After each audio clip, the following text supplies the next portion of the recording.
सभी लोगों को प्रणाम तिलक। जय श्री राम। आज आगे की कथा राम लंका कांड में, जिसमें नारायण की उत्पत्ति कैसे हुई, बिहबा बिहवालपुर में वो कैसे गया, यह संवाद अत्यंत पवित्र और सुंदर है। हे गरुड़ जी, इसे चित्त स्थिर होके सुनिए। वे सब दुष्ट 72 करोड़ लंका में एक साथ पैदा हुए। यह सुनकर रावण बड़ा प्रसन्न हुआ। उसने अपने गुरु शुक्राचार्य जी को बुलाकर चरणों में सिर नवाकर लग्न मुहूर्त पूछा। तब शुक्राचार्य ने उससे कहा, आज सब बालक मूल नक्षत्र में हुए हैं। हे रावण, मैं तुमसे सत्य कहता हूँ कि जितने बालक आज तुम्हारे नगर में उत्पन्न हुए हैं, वे सब बालक अपने अपने पिता के नाशक हैं। हे देवशत्रु, सुनो, उनका मुख देखते ही और घर में रखते ही धन सहित विनाश हो जाएगा, फिर उबरने की आशा नहीं है। तब रावण ने कहा, सब लोग यह काम शीघ्र करो कि सब बालकों को बटोर लाओ, उनके रखने से अत्यंत हानि होगी। रावण की आज्ञा पाकर सेवक तुरंत उसके चरणों में सिर नवाकर दौड़े। रावण की आज्ञा सारे नगर में फैला दी और कहा कि हे नगर के पुरुष और स्त्रियों, सुनो, आज अभूक्त मूल में सब बालक हुए हैं। इन सब कुलनाशकों को समुद्र में डाल दो। होनहार बस सबने बालकों को एक ही जगह मधुमक्खियों की तरह डाल दिया। वे सब पाप मूल वट वृक्ष के पत्तों से चिपक कर दूध पीते रहे। 7 वर्ष तक दूध पीकर दुष्ट निशाचरों के बालक पुष्ट हो गए। फिर वे सब वहां गए जहां गंगा जी का संगम था। वहां अत्यंत सुहावना शिवजी का मंदिर। सबने उसे देखकर प्रसन्न होकर सिर नवाया। वे अपनी उत्पत्ति नहीं जानते हैं और मन में विचार करते हैं कि वे उनके पास गए जिनका रविवार से 6वां बार विदित है, अर्थात शुक्राचार्य जी के पास गए। दैत्य के गुरु ने अपने शिष्यों को पहचान लिया और प्रणाम करने पर आशीर्वाद दिया। शुक्राचार्य जी ने अपना नाम कहकर सबको समझाया। उन्होंने उन्हें कुलगुरु जानकर सुंदर विनती की। उन्होंने सिर नवाकर अपनी उत्पत्ति पूछी तो शुक्राचार्य ने सब कह सुनाई। वे अपना वृतांत सुनकर लज्जित हो गए। उनकी चेष्टा देखकर शुक्राचार्य ने उनका सम्मान किया। उनको संतोषित करके गुरु ने मंत्र दिया। शिक्षा पाकर वे चले गए। सबने संदेह त्याग कर ज्ञान प्राप्त किया और ब्रह्मा जी के चरणों के प्रेमी हुए। वे एक आसन से निराहार बैठे रहे। वे आसन पर निराहार बिना खाए पे बैठे रहे। इस भांति 1000 वर्ष तक तप किया। फिर केवल सांस धारण करके बिना भोजन के 1000 वर्ष तक मुख से खड़े रहे। एक पैर पृथ्वी पर रखे, अन्य सभी अंग आधार रहित, सभी शरीर से पुष्ट और मन में प्रसन्न हैं। उन्हें स्वप्न में भी भूख और प्यास नहीं है। उनके तप को अत्यंत उग्र विचार कर ब्रह्मा जी मन में मुस्कुराते हुए उनके निकट गए। वे हंस पर चढ़े, कमंडल हाथ में लिए, चारों माथों पर पवित्र श्वेत मुकुट धारण किए हैं। ब्रह्मा जी के 4 मुख, सुंदर 8 आंखें, चारों मस्तक पर भस्म के टीके हैं। जगत के निवास स्थान प्रभु की क्या उपमा दी जाए। तब दया निधान यह बोले, जो सबके मन को भावे वह वर मांगो। यह सुनकर सबने ब्रह्मा जी के चरणों में सिर नवाया। वे बोले, हे नाथ, हम यह वरदान चाहते हैं कि हमें कोई संग्राम में न जीते। ब्रह्मा जी ने विचार कर कहा कि ऐसा ही होगा। किसी के हाथ से तुम्हारी मृत्यु नहीं होगी। केवल सुग्रीव के पुत्र से तुम कभी मत लड़ना, वह तुम्हारा गुरु भाई है। यदि उससे युद्ध करोगे तो मारे जाओगे। मेरा वचन सत्य है। एक नारायणतक को यह वरदान देकर कृपा निधान ब्रह्मा जी ने कहा। यह वरदान नारायणतक को दिया। अन्य जो हृदय में ध्यान धर रहे थे, उनसे ब्रह्मा जी ने कहा कि वर मांगो।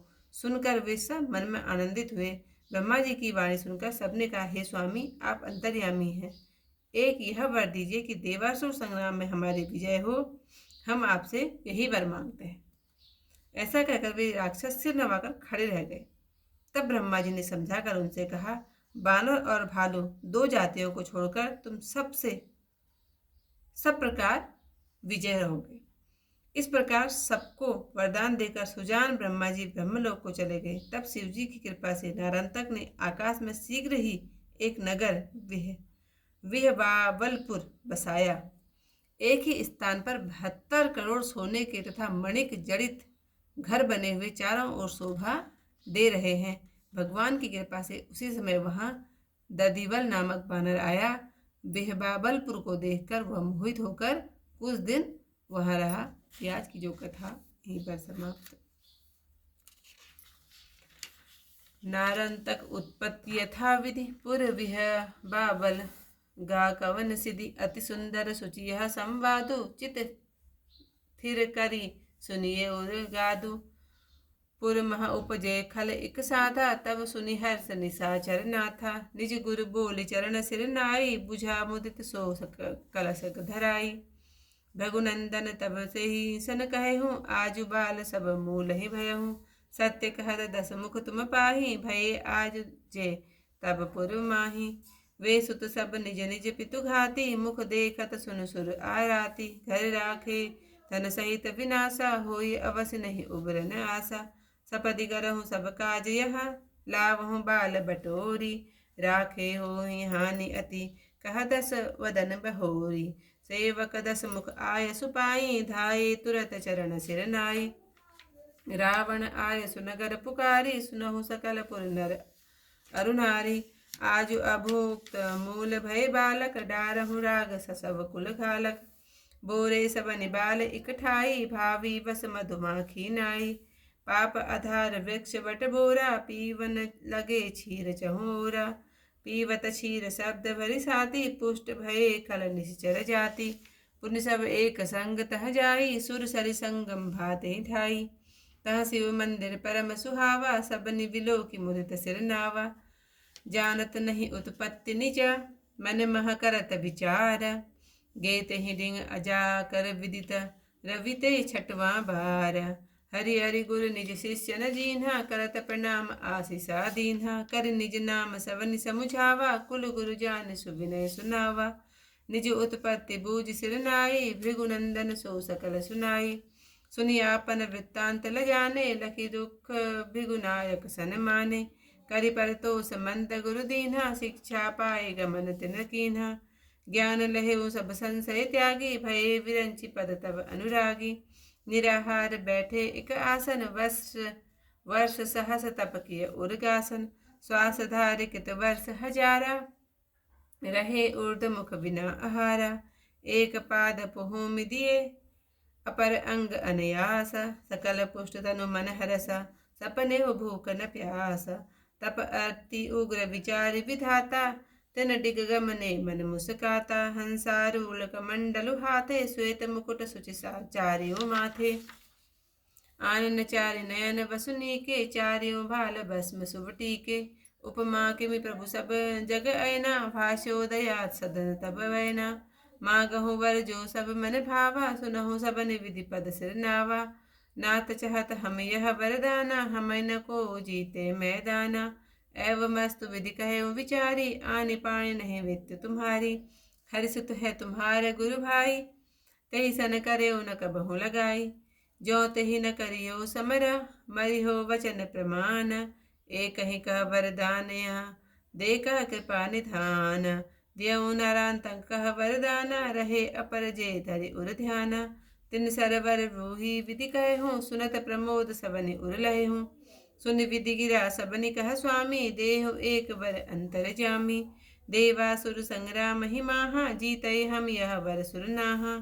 अस कहीं रहे धनुज सिर नाई तन सन कहे विरंचि बुझाई। तुम अजीत सबु सन सब भांति बानर भालु त्याग दुई जाति। यही विधि सब कहा दय वरदाना ब्रह्मलोक गए ब्रह्म सुजाना। शिव प्रसाद नारायण तक पावा अंतरिक्ष पुर सपदि बसाया। ऋतु रवि गुने कोटिसो भवन बसे एक ठोरा। जात रूप मय नव जटित अतिशोभित चहु ओर। हरि प्रेरित तिहि काल महा दधिवल पहुँचा आई। पुर बिहबावल निरखिसो कछु दिन रहालु भाई। सियावर रामचंद्र पति जय शरणम शंकर हरि ओम जय जय सिया राम। मंगल भवन अमंगल हारी उमा सहित जही जपत मुरारी। आज की कथा यहीं पर समाप्त। कल को इससे आए कथा के साथ फिर आप लोगों के सामने। तब तक के लिए सभी लोगों को प्रणाम। जय श्री राम।